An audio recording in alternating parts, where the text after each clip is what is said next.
Dear viewers, thank you very much for joining us. Today, we have Mr. Ambassador Ramzi Ezzeldin Ramzi, a very senior Egyptian diplomat. He's well experienced in his diplomatic career. He served at several postings as the ambassador of Egypt, and he became the senior undersecretary at the Egyptian Foreign Ministry. He worked at the United Nations also as the Deputy General Secretary of the United Nations. He has a long experience with the Middle East, with world affairs, with world geopolitics. He is a retired diplomat, but he's never given up serving the humanity and peace and security in the world. He's a member of the prestigious Valdai Discussion Club. Indeed, that is where I met him. Mr. Ambassador, thank you very much for joining us on our program, Strategic Talk, for a portal called Hariji, which concentrates only on foreign news and analysis. Thank you very much for joining us again. And I'd like to start our conversation, our talk, with a question on the Turkish-Egyptian bilateral relations. The bilateral relations went through a very difficult phase from 2013 onwards for about 8 years. The relations began to improve, but fast. And with the Turkish president visiting Cairo some months back, I think the bilateral relations were now put on track again. And lately, just a few days ago, the Egyptian foreign minister visited Turkey, and he gave the good news that President Abdel Fattah el-Sisi is going to come round. Now, would you actually, would you give us a take on this, the deterioration of Turkish-Egyptian relations, which is, but we have it all behind us now, fortunately. And how could we look forward to the development of Turkish-Egyptian relations? Professor Ünal, I'm very grateful for you for having invited me to speak before your audience on the Middle East in general, but certainly on Turkish-Egyptian relations. I'm glad you asked this question because it gives me an opportunity to put things in perspective so that as we proceed, things will become clear to your viewers as to where I stand and how I see Egyptian-Turkish relations developing in the past and what prospects they have in the future. But let me just say one small thing. You have promoted me enormously within the UN system. I was not Deputy Secretary General, but I was Assistant Secretary General and Deputy Special Envoy for Syria. Okay. So thank you for the promotion, but it's a bit too much for me. Well, anyway, sorry about it. Going back to not at all.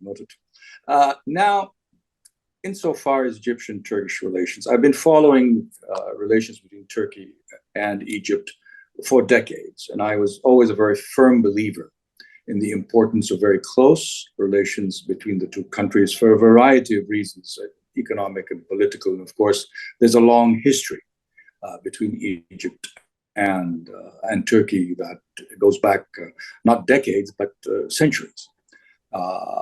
And I can tell you that Egyptians feel an affinity towards Turkey, and I know that this is reciprocated by the Turkish people. But if you look at Egyptian-Turkish relations, and I will go back a little bit to the early 20th, since the earliest 20th century, Egyptian-Turkish relations, unfortunately, have not been as close as they should be. And there are a variety of reasons for that. You will recall, of course, and maybe I should speak about the second half of the 20th century. During the period when President Gamal Abdel Nasser was the leader of Egypt, relations with Turkey were not the best. And it was because Turkey had decided to align itself more with the West in general. And Egypt took a neutral position, and then interpreted by some that it moved away from the West towards the Soviet Union and China. So during the Nasserist era in Egypt, which was in the 50s and 60s, relations between Turkey and Egypt were not the best, which I think did not work for both countries, quite frankly. I think it was against the interests of both countries. But that was the situation. Of course, there was a military rule in Egypt. There was a military rule more or less most of this time in Turkey. And yet, because of the ideological divergence and because of the alignment East and West, relations were not the best. When President Sadat came in the 70s, relations started to improve, but not enough. And I think the change happened under President Mubarak. And relations improved both politically and economically, but not enough economically, but they improved. So again, Mubarak, you're talking about the 80s and 90s. And through the early 2000s. Then, with the departure of President Mubarak, Egypt went through I would say, a transition. We had a military governing council, and then with elections, the Muslim Brotherhood came. And during that period, relations in government in Egypt and Turkey. I think there was an ideological affinity and things. With the departure of the Muslim Brotherhood, relations deteriorated enormously since 2013. And only in the past year and a half or so, relations started to normalize. And I think that is the normal, that is what should have happened. So now, having discussed this journey over the 20th century and early part of the 21st century, it shows you that relations were up and down. They were not always on an even keel. I think after all these experiences, I think both countries have come to realize that it is in their interest, regardless of the nature of the political system in either country, that they have a fundamental interest in having very strong political and economic relations. Economic relations in the past 10 years, although I must say that in spite of the fact that political relations were not good, economic relations continued. Yes. And they were not affected by the political relationship. And so now we are in a situation where there is a economic foundation for a relationship, and now the political differences have been addressed, or at least are being discussed seriously. And both countries understand that they have more in common than differences, although they may still have differences, but at least they will speak about these differences and resolve them. Because ultimately, there is an interest between both countries in the sense that Turkey straddles East and West, Egypt straddles East and West and North and South also. And now Turkey has developed an interest in the South. So there is a convergence of interests on many fronts, whether it is in the Middle East in general or in Africa particularly. So I think, I hope that in the next year, lessons will be learned from the past, and the Egyptian-Turkish relationship will be based on a solid foundation of common interests and on open and frank dialogue. And they will work together to stabilize the Middle East and pursue economic interests in Africa. So there is a huge commonality that exists and should be reinforced. And so I think President Sisi's planned visit to Turkey will confirm that we have enormous potential that needs to be further explored and exploited. Good, thank you. And just to follow up on that, I think as you also touched upon, there was an ideological connection to Turkey's foreign policy towards Egypt, which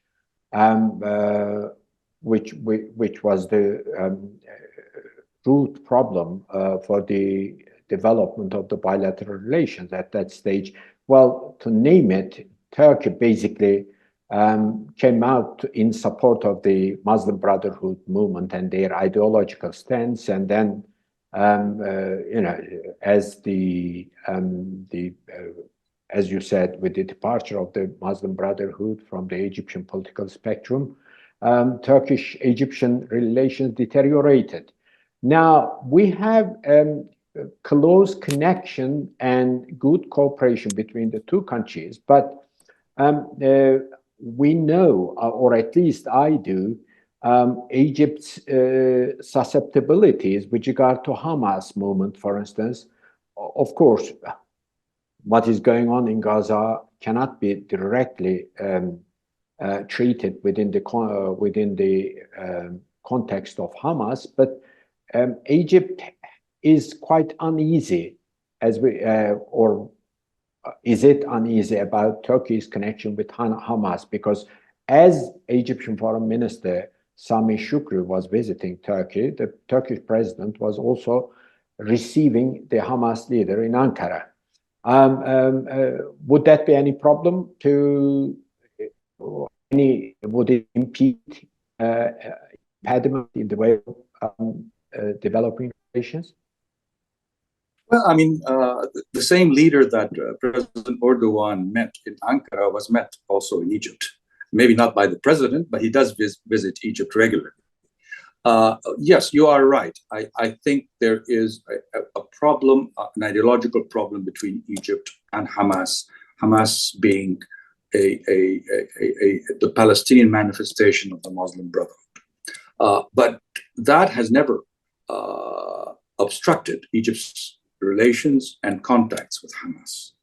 Hamas controls Gaza. It is on our border, so we are pragmatic. We have to deal with them. We may differ with them ideologically, but for practical reasons, and we are committed, as you know, to the Palestinian people as such, regardless of who is in controlling Gaza or the West Bank and so forth.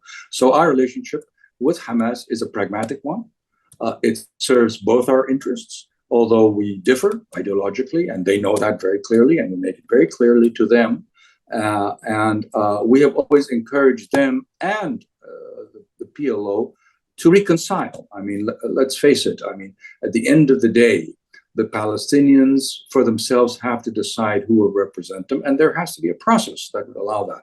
Now, many have said that Hamas are labeling it as a terrorist organization and so forth. We have never said that.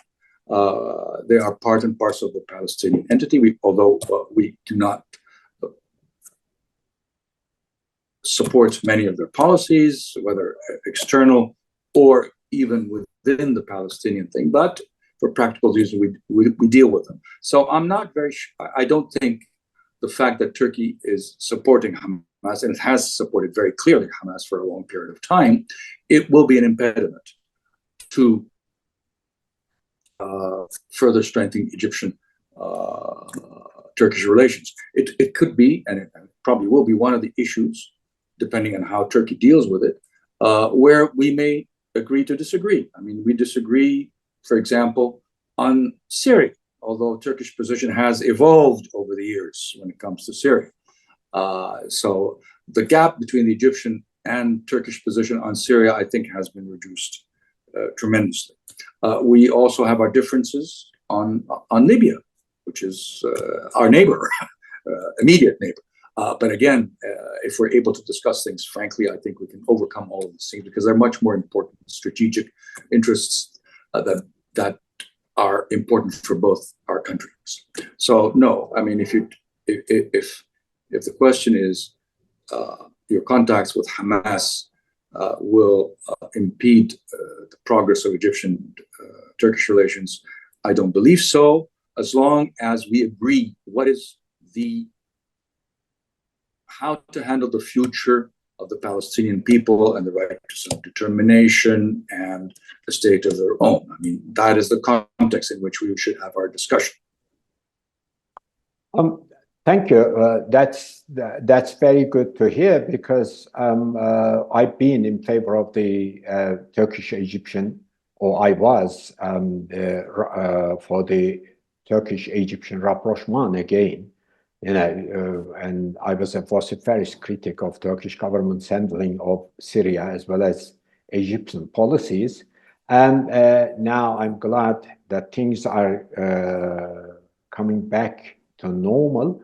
On the question of Syria, there is a huge constituency out here in the country, Mr. Ambassador, which clamor for normalization of relations. I wonder whether or not Egypt could actually help. I think it would, or could certainly, Turkey and Syria sort out their differences, or at least to bridge the gap between the two countries. As you pointed out, Turkey's position has been changing over the years, positively. How would you respond to that? Well, I mean, Turkey's position, as I said earlier, has evolved from regime change in Damascus for a considerable amount of time to accepting the fact that the regime is there and it needs to change its behavior. And I think many countries in the world have come to the same conclusion, that the issue is not removing the present regime, but modifying its behavior. And to modify its behavior, it needs interaction. And I think there has already been an interaction between Turkey and the government in Damascus. Now, I have always been of the view that it is in the interest of Turkey to have a stable Syria, and a strong government in Damascus is the main guarantor of the border between both countries. Definitely. So, yes, I mean, Egypt's relations with Syria have not developed too much. I mean, our position has been consistent from the very beginning, and we have not changed our position. We are for the unity and territorial integrity of Syria. We have made it very clear that we do not condone nor accept nor we would like any foreign troops to be present in Syria, including, quite frankly, Turkish troops, but certainly Iranian militias and advisors and all of that. This is, of course, for the Syrian government to decide on all these things. And so our position has not changed. Of course, in my view, it is important that in our relationship, in our discussions, in setting up I think there will be a strategic dialogue between our two countries. I mean, Syria should be at the very top because it represents a clear strategic and security concern for Turkey. I fully appreciate and understand that. But also for Egypt, it is a national security issue. I mean, although we do not share common borders, but there's a lot of history, and whatever happens in Syria, sooner or later has an effect on Egypt. So I think Egypt and Turkey understand that it is in both their interests to have a serious dialogue about Syria, based on preserving the territorial integrity of Syria, which I understand is a matter of that Turkey subscribes to, but also in a stable and strong government in Syria. Now, this form of government is for the Syrians to decide, and there will be mechanisms and so forth. So I think, yes, we can help, but we need to discuss it quite, very frankly between us, and there will be differences, but I think we can manage these differences. Well, thank you. On the question of Libya, you said Turkey and Egypt have their differences over Libya, and indeed, the two countries almost came to blows over Libya in 2020, in the summer of that disastrous year. Fortunate that was avoided. Now, I wonder, for instance, since Turkish-Egyptian bilateral relations are improving, and indeed improving fast, could there be a certain degree of collaboration between the two countries with a view to bringing peace to Libya? For instance, when Turkish-Russian relations resumed and improved after that strategic mistake by Turkey bringing down the Russian fighter jet, which caused an enormous crisis and upheaval in Turkish-Russian relations and all that, a military clash was avoided. But after that, the two countries warmed up to each other quite fast and made up their differences. And what happened was, gradually, Turkey and Russia came together to set up what they call the Astana platform. Iran joined in, and Syria lately joined in, although not there has been no Astana platform meeting of 4 at the presidential level, but at least the platform was created, including Syria. Now, I wonder whether Turkey and Egypt, for instance, could set up a Cairo platform with a view to bringing peace to Libya. And perhaps they would also invite some other countries, to help out with the process.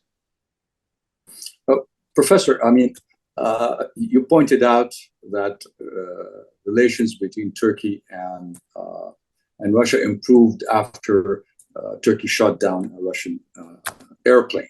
I can also cite another example when the Russians started the military operation in Syria. The Americans, in I think 2015, the Americans were, of course, taken off guard and initially took a very, very, very negative reaction towards Russia. And within 2 months, there was a meeting in Vienna with Turkey, the United States, and Russia, and I think a few other countries, that ultimately led to the International Syria Support Group, which was extremely, I think, productive for about a year. So yes, sometimes you need the crisis to reach a boiling point, and then you're able to. I hope that does not happen between Egypt and Turkey. No. There is no need. There is no need for that. There is no need for that. There is no need for that. No, of course, on Libya, I think, of course, like I said, when we have the strategic dialogue, I think many issues will be on the table. Certainly, like I said earlier, Syria, but certainly Libya, Sudan, Somalia. I mean, there are a lot of other issues. I mean, regional security in the Middle East. Because by the way, Mr. Ambassador, the Russians are also very interested in such a Cairo platform to bring peace to Libya. Because they also have interests, yes. Yes, but of course, I mean, if we're going to discuss Libya seriously, of course, I believe in a gradual policy. I mean, you can start with a few immediately concerned countries, and then, because ultimately you would have to bring in the European Union. I mean, you have to bring them in. And then, of course, ultimately the Russians and the Americans. They can be there in the background from the beginning, but I think initially the countries that have a direct interest in Libya and have influence over the various Libyan factions maybe are the ones who have to start this process. So I think this is an issue or an idea that can be put on the table when the strategic dialogue happens, and then we will see how things will develop. I mean, let me just point out to something that I think it has not escaped Egyptian attention, although we have our differences on Libya.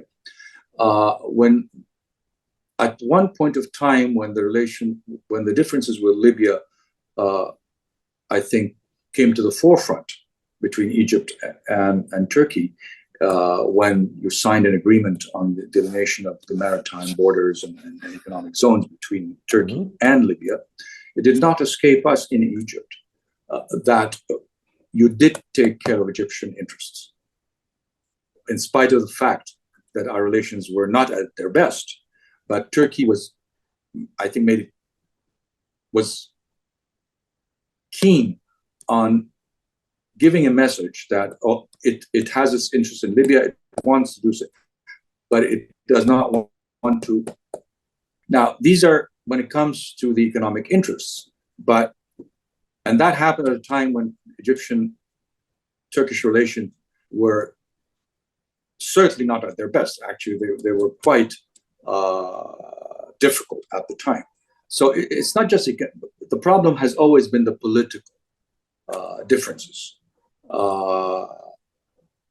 Turkey, when it came to Libya, took a certain position in supporting the government in Tripoli. Egypt, to stabilize its western border, which I said is really 1,500 kilometers, and very difficult to defend, needs stability in Libya. So we, of course, have strong relations with General Haftar, and this is where we disagreed. And I think that continued because of the situation inside Libya is unclear between the various parts. So this has complicated things. But I think if Egypt and Turkey, and certainly Algeria, Tunisia, Sudan is not in a position today, but you cannot ignore it. I mean, bordering countries that border Libya, or countries that have an influence, such as Turkey, have an interest in Libya, need to sit and talk and discuss and see how to stabilize things in Libya. I'm not particularly optimistic. I can see this thing, the situation in Libya festering for some time. But I think if neighboring countries and countries that have an influence on the factions inside Libya can seriously sit together and discuss how to bring about stability in Libya, I think that would be certainly something that I would welcome. And I think both our countries should work towards that and not ignore Libya for the time being. I think they need to discuss it as they should discuss other issues. Well, thank you very much. And just a short question for some 5-6 minutes, if I may ask. Would you give us your take on the Turkish-Egyptian collaboration over what's happening in Gaza in terms of humanitarian aid, in terms of ensuring a pause in the Israeli operations, giving way to humanitarian support, and then on the basis of the final resolution of the question on the basis of 2 states. I think the 2 countries are quite like-minded these days. What is your take on that? Well, I mean, let me try to answer your question by separating the humanitarian, which is immediate, okay, and the political horizon. When it comes to the humanitarian assistance, of course, I mean, both of us, both our countries are doing whatever they can to alleviate the human suffering of the Palestinians. The problem is, no matter what we do, you can send things. We have a border crossing that is not equipped for sending humanitarian aid. It is basically for human beings to move back and forth. And yet we have been able to try to send as much as possible. There has been also airdrops, but none of that is sufficient, no matter what, because of the position of the Israeli government. So I think much more needs to be done to put pressure on Israel to allow all land crossings to operate from Israel into Gaza. So I think this is where the pressure should continue, because no matter what we do in terms of sending things by boat or by air or by land from what is available now, it will never be sufficient. It needs to be done, but it will never be sufficient. I think more needs to be done with the Israelis. And you have a good relationship with the Israelis. I see that your trade is quite substantial in spite of the difference. Having said, I mean, we have to be practical, Professor. there is no prospect of any serious negotiations with the present Israeli government. No. It's not going to happen with the present Israeli government. So I think, in spite of all what is happening to the Palestinians, and that can be alleviated by a series of measures to improve their living conditions and so forth, but we need to understand that we need to look beyond today to prepare the ground for negotiations when there is an Israeli government that is prepared to negotiate seriously about a Palestinian state. Now, personally, I have been advocating for a long time that this is the time to lay down markers, in a sense of updating the parameters for a peaceful settlement. Not that it's going to be implemented today, but they need to be agreed upon by the international community.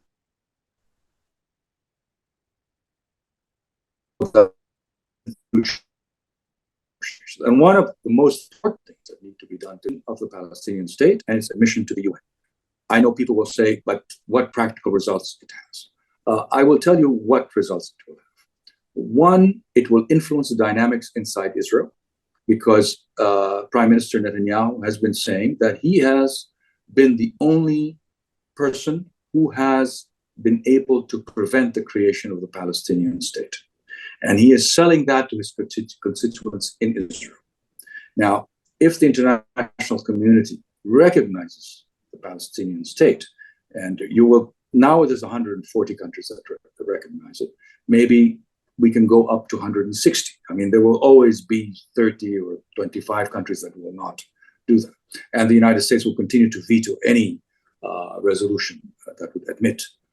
But if the vast majority of the international community recognizes the Palestinian state, then you pull the rug from under Prime Minister Netanyahu. He can no longer say, I have prevented that. And I think that would generate an internal dynamic inside Israel that would expose him, that he has not been able to prevent this trend to continue and accelerate.